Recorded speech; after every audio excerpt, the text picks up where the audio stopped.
Of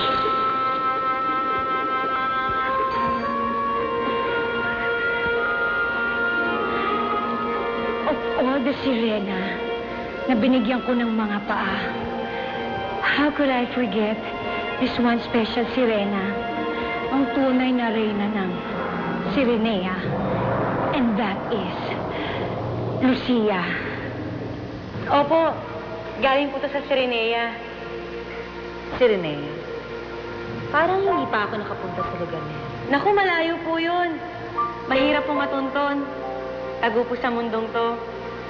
Alam niyo po ang kwintas na to? Ito na lang po natitirang alaala mula sa pinanggalingan ko. At kapag suot ko to, pakiramdam ko, kapiling ko pa rin ang pamilya ko at ang mga mahal ko sa buhay ng mga kaibigan ko. Masentimiento ka palang tao. Pasensya na po uli kayo. Wala yan. Gamit lang yan. Napapalit.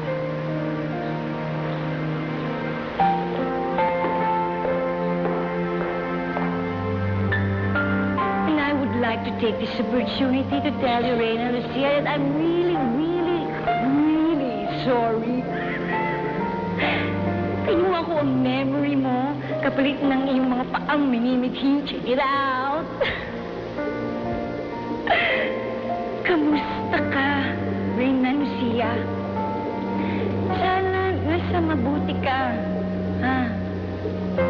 Ha? Kami, huwag mong intindihin. Dahil kami, makakaraos din. Kahit na ang reyna namin ngayon, isinungaling, ganid, balahus, bakulaw, tsaka. Sad. But true. Really true. Sad.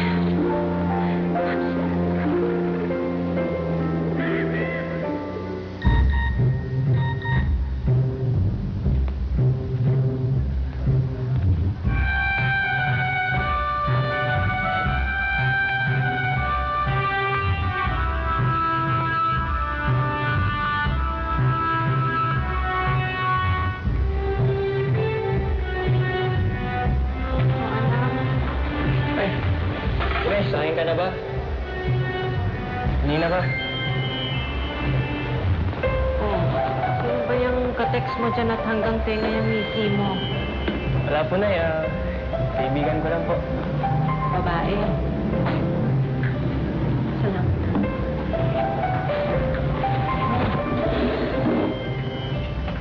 Yan ba yung pumunta dito ng isang gabi? Opo, Nay. Hindi kotse? Siya na po.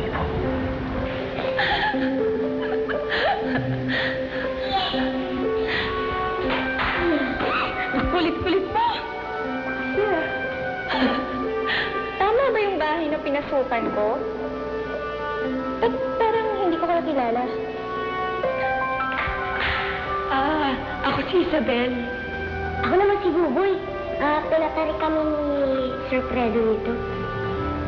Well, ako naman si Sheila May, ang kapatid ni Sir Fredo. Ah? Ang ganda mo naman, te. Ay, gusto ko yan. Bolerong bata. Tulungan lang kita dyan sa dala mo. Salamat. Teka, nasaan ka si Kuya?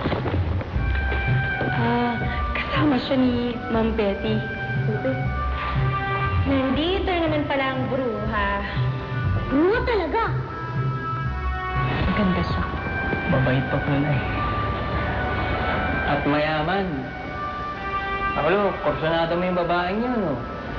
Ayos ka rin eh, no? Kaya pala naman nagkakasundo sila ni Isabel. Parehas kayo nangangarap ng gising. Ako sa'yo, tigil-tigilan mo na yung ilusyon mo eh. Kasi walang patutunguhan yan. Mauubos lang pera mo kata-text sa babaeng yun. Mauubos yung pera mo pang load. Hindi naman ako humingi ng pera sa'yo pang load, ah. Ikaw pa nga ito nag-iingi sa akin eh. Sinusumbat mo yun? Tama na yan. Mag-aaway na naman ba kayo magkapatid? Mark, hayaan mo na si Paolo sa ginagawa niya.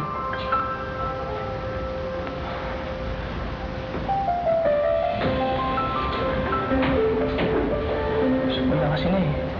Masyadong kontrabida.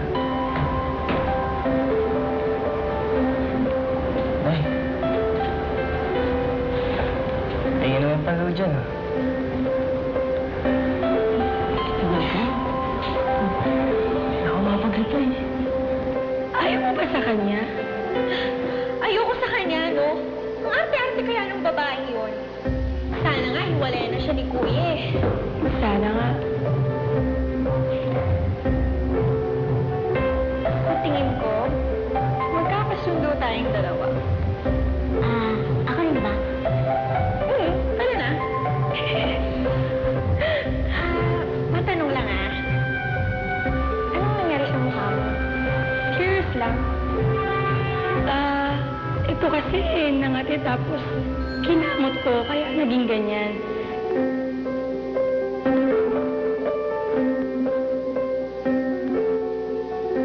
Dahil ang PLDT Landline Plus ay prepaid na.